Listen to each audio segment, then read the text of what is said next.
Hello my dear students, कैसे हो आप सब स्टूडेंट्स। आज हम अपने बचे हुए सम थे जो हमने एक पार्ट तक कवर कर लिया था एक्सरसाइज 5.1 का प्रीवियस वीडियो में। आज हमारे जो रिमेनिंग सम है हम वो कंप्लीट करेंगे और साथ ही एक्सरसाइज 5.1 को भी फिनिश करेंगे। तो चलिए जल्दी से स्टार्ट करते हैं। एक्सरसाइज 5.1 सम नंबर 4 का पार्ट नंबर 9। तो this is sum number 4 part number 9। तो पार्ट नंबर 9 में स्टूडेंट्स हमें सीरीज गिवन है 1, 3, 9, 27 डैश डैश डैश। ठीक है, तो यहाँ पर स्टूडेंट्स फर्स्ट ऑफ ऑल हमें क्या चेक करना है, ये एपी है या नहीं है। तो एपी है या नहीं है उसको चेक करने के लिए हमें डिफरेंस फाइंड आउट करना पड़ेगा।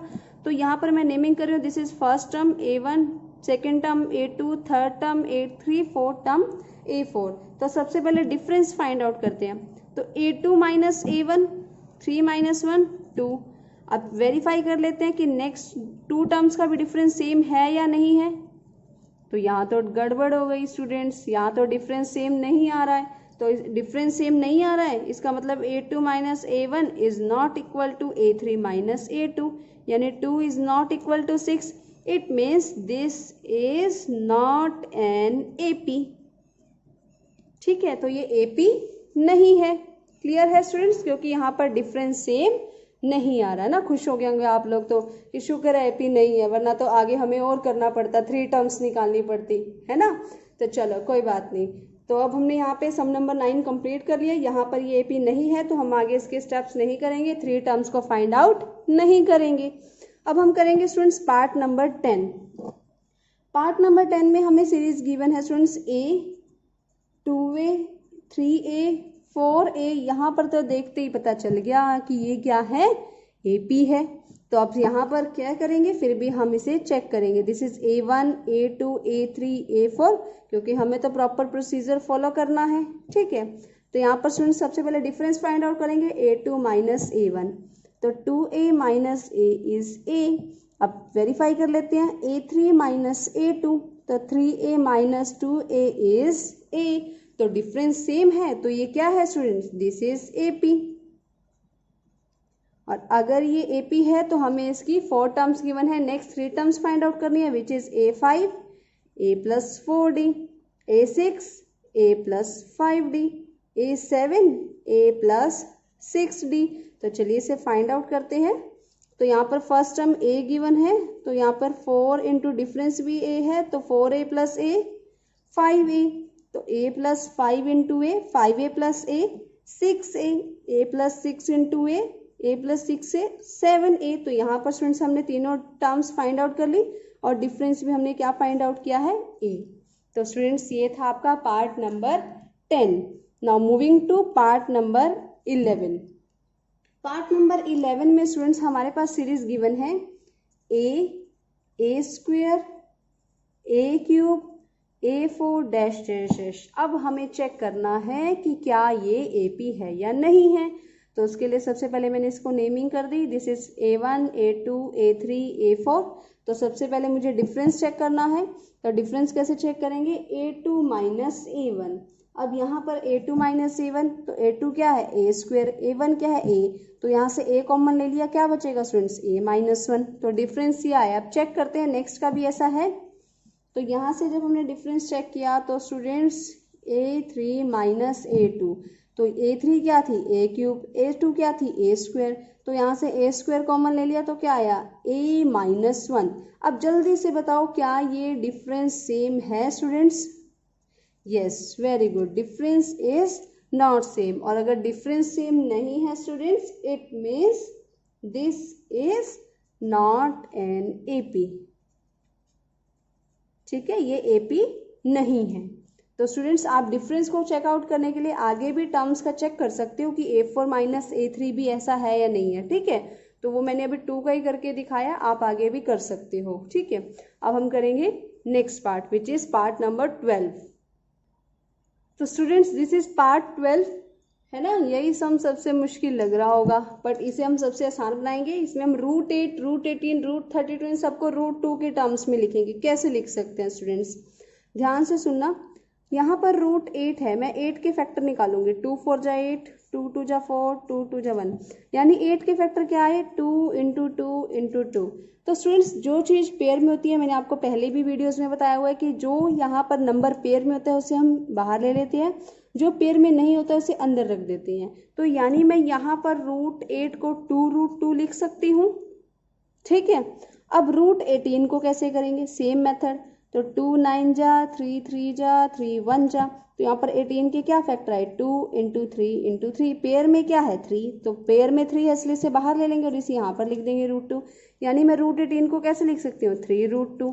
अब 32 को भी चेक कर लेते हैं, तो 2 को किया 16, 2 को किया 8, 2 4 जा 2 2 जा 2 1 जा, तो 32 के कितने फैक्टर्स आ रहे हैं 2 2 2 2 2, यानी 5 टाइम्स 2, तो ये भी पेयर में ये भी पेयर में, यानी 2 नंबर बाहर आ जाएंगे और एक अंदर रहेगा, तो ये क्या बन जाएगा 4√2। तो मैंने √32 को कैसे लिख सकती हूँ स्टूडेंट्स 4√2। क्लियर हुआ, आप लोगों ने पहले भी पढ़ा हुआ है इसलिए मैंने इसको जल्दी जल्दी में बता दिया, बट स्किप नहीं किया, बताया जरूर है, ठीक है। तो स्टूडेंट्स यहाँ पर अब हमने √2 को √2 लिखा और √8 √18 √30 को 32 को √2 की फॉर्म में लिख लिया। तो चलिए अब हम उसी वापस अपने क्वेश्चंस पे आ जाते हैं, जिस तरह से करते हैं हम। तो this is A1 A2 A3 A4, मुझे क्या चेकआउट करना है कि क्या ये AP है या नहीं है, और ये चेकआउट करने के लिए मुझे डिफरेंस फाइंड आउट करना है। तो चलिए let's find out the difference, A2 minus A1। अब A2 यहाँ पे क्या है 2√2, A1 क्या है √2, अब यहाँ पे कुछ नहीं है तो 1 है, तो √2 मैंने अभी आपको एक पिछले क्वेश्चन में बताया, तो इस तरह से माइनस करोगे तो क्या हो जाएगा √2 हो जाएगा। अब एक बार वेरीफाई कर लेते हैं, A3 माइनस A2, तो यहाँ पर स्टूडेंट्स A3 क्या है 3√2 और A2 क्या है 2√2, तो यहाँ से भी जब कॉमन लोगे √2 तो 3 माइनस 2 क्या हो जाएगा 1, तो ये भी √2 आ गया, यानी डिफरेंस सेम है, डिफरेंस सेम है, तो स्टूडेंट्स ये क्या होगी, दिस इज एन AP। और अगर ये स्टूडेंट्स AP है तो हमें इसके नेक्स्ट 3 टर्म्स फाइंड आउट करनी है, 4 टर्म्स गिवन है, तो we will find A5 which is A plus 4D, A6 which is A plus 5D, A7 which is A plus 6D। तो चलिए इसे फाइंड आउट करते हैं। फर्स्ट टर्म √2 थी, तो यहाँ पर 4√2 हो जाएगा, तो यहाँ पे आ जाएगा √2 plus 4√2, ठीक है। तो 4√2 को अगर हम इस तरह से लिखेंगे स्टूडेंट्स, यहाँ पर कुछ नहीं है तो 1 है, तो √2 कॉमन लोगे तो क्या हो जाएगा 4 + 1 यानी 5√2। क्लियर है। नेक्स्ट स्टूडेंट्स यहाँ पर फर्स्ट टर्म क्या है √2 और डिफरेंस हमारा √5 आया है, तो √2 + 5√2, यहाँ पे कुछ नहीं है तो 1 है, 5 + 1 6 और 6√2, ठीक है। ये मैंने आपको बताया था किस तरह से करना है स्टूडेंट्स, फिर भी मैं आपको एक बार दोबारा बता रही हूँ, जैसे इस तरह से हमें ऐड करना होता है, तो यहाँ पर कुछ नहीं है तो स्टूडेंट्स हम 1 मान लेते हैं, तो यहाँ पर दोनों टर्म्स में √2 कॉमन है, तो यहाँ पर क्या बचा 1, यहाँ पे क्या बचा 5, तो √2 इंटू 6 विच इज 6√2, ठीक है। ये आपको पता ही होगा, रैशनल नंबर और इरेशनल नंबर का product is always an irrational number, तो इसे 6√2 लिखते हैं। क्लियर है स्टूडेंट्स। तो यहाँ से स्टूडेंट्स A7 फाइंड आउट करेंगे, A7 में A क्या है √2, 6 इंटू √2, तो इट विल बी √2 + 6√2, तो इट विल बी 7√2। तो यानी नेक्स्ट 3 टर्म स्टूडेंट्स क्या थी 5√2 6√2 7√2, और जो कॉमन डिफरेंस था वो क्या था √2, तो हमने दोनों यहाँ पर फाइंड आउट कर लिया है। तो ये था स्टूडेंट्स आपका sum number 12। Now moving to sum number 13, यानी part number 13 of sum number 4। तो students this is part 13 of sum number 4। तो यहाँ पर हमें स्टूडेंट्स क्या गिवन है √3 √6 √9 एंड √12। अब हमें इसे √3 की फॉर्म में तो नहीं लिख सकते सबको, तो इसके लिए हम इसी तरह से स्टार्ट करेंगे। कैसे स्टूडेंट्स, तो A1 A2 A3 A4। तो सबसे पहले हम डिफरेंस फाइंड आउट करेंगे स्टूडेंट्स। डिफरेंस कैसे फाइंड आउट करेंगे, A2 माइनस A1, तो √6 माइनस √3। अब √6 माइनस √3 स्टूडेंट्स क्या होगा, यहाँ पर हम इसमें से दोनों में से क्या कॉमन ले सकते हैं। देखो अब यहाँ पर √6 को मैं ऐसे लिख सकती हूँ √3 इंटू √2 लिख सकती हूँ। ये आपको पता ही होगा स्टूडेंट्स, आपने लॉ पढ़ा होगा रैशनल नंबर इरेशनल नंबर वाले फर्स्ट चैप्टर में क्लास 9th में, वो इस तरह से होता है। तो हम इसको इस तरह से लिख सकते हैं। तो यहाँ से स्टूडेंट्स √3 कॉमन आ जाएगा तो क्या होएगा √2 - 1। अब यहाँ से हम क्या करेंगे स्टूडेंट्स, तो अब हम डिफरेंस नेक्स्ट कॉन्जिक्यूटिव टर्म्स का फाइंड आउट करके चेक करते हैं।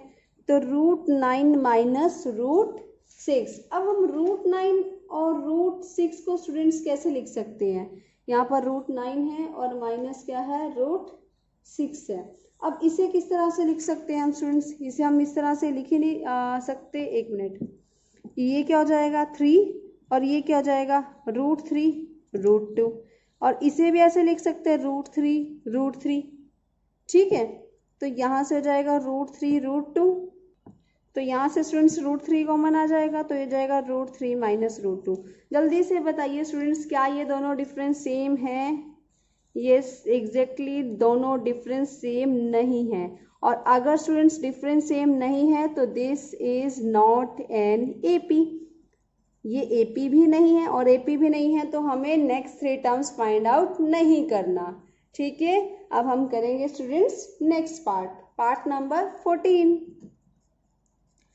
पार्ट नंबर 14 में हमें स्टूडेंट्स गिवन है 1 square 3 square 5 square 7 square dash dash dash. अब स्टूडेंट्स हम यहाँ पे 1 स्क्वायर 3 स्क्वायर 5 स्क्वायर गिवन है, तो यहाँ पर स्टूडेंट्स मैं इसको इस तरह से लिख सकती हूँ 1 9 25 49 डैश डैश लिख सकते हैं ना हम इसे, बिल्कुल। तो अब हम चेक कर लेते हैं कि क्या डिफरेंस सेम है। तो A1 A2 A3 A4, तो मैं यहाँ से डिफरेंस चेक करती हूँ।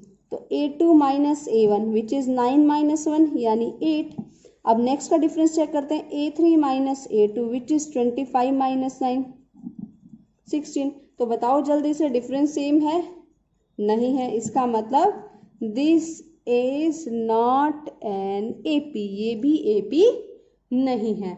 Now students moving to last part of this sum and last sum of this exercise which is part number 15। तो पार्ट नंबर 15 में स्टूडेंट्स यहाँ पर है 1 का square 5 square 7 square 73 dash dash dash, ठीक है। तो यहाँ पर स्टूडेंट्स मैं इसको ऐसे लिख सकती हूँ 1 25 49 73। तो यहाँ पे जल्दी से इसे लिख देते हैं A1 A2 A3 A4, ठीक है। तो डिफरेंस फाइंड आउट कैसे करेंगे, A2 - A1 यानी 25 - 1 24। अब A3 - A2 यानी 49 - 25, तो ये कितना हो जाएगा 24। ये तो सेम है, एक बार थर्ड का भी चेक कर लेते हैं। तो 73 - 49 डिफरेंस सेम आ रहा है, इसका मतलब डिफरेंस सेम आ रहा है। तो स्टूडेंट्स ये क्या है एपी, तो मैं यहाँ पे लिखूंगी दिस इज एन एपी। और अगर एपी है तो मुझे नेक्स्ट 3 टर्म्स को फाइंड आउट करना पड़ेगा स्टूडेंट्स। तो नेक्स्ट 3 हम फाइंड आउट करते हैं, चलिए। तो यहाँ पर A4 टर्म्स गिवन है, तो A5 क्या होगी A+4D, A6 क्या होगी A+5D और A7 क्या होगी A+6D। तो चलिए इसे सॉल्व करते हैं स्टूडेंट्स। फर्स्ट टर्म थी यहाँ पे 1, 4 इंटू डिफरेंस था 24, तो 96 + 1 97, 97 ही होगा ना स्टूडेंट्स, चेक कर लो एक बार खुद, ठीक है। देन 97 के बाद स्टूडेंट्स हम यहाँ पर क्या लिखेंगे, फर्स्ट टर्म 1 थी तो 5 इंटू 24, तो 120 + 1 121। अब नेक्स्ट 1 + 6 इंटू 24, तो 24 को 6 से मल्टीप्लाई करेंगे 144, 144 + 1 145। तो स्टूडेंट्स यहाँ से हमने डिफरेंस फाइंड आउट किया 24 और नेक्स्ट 3 टर्म्स भी हमने फाइंड आउट किए 97, 121, 145। तो स्टूडेंट्स ये था आपका last sum of this exercise of this sum number 4। तो यहाँ हमने स्टूडेंट्स सम नंबर 4 को कंप्लीट किया है। आई होप आप लोगों को अच्छे से समझ आया होगा, ठीक है। तो ये हमने आज एक्सरसाइज 5.1 कंप्लीट कर लिया, जो कि बहुत आसान थी स्टूडेंट्स। नेक्स्ट वीडियो में हम करेंगे topic nth term of AP. अगर हमें कोई nth टर्म फाइंड आउट करनी है तो उसके रिलेटेड हम स्टडी करेंगे, वो भी नेक्स्ट वीडियो में। Till then bye bye, take care, study hard.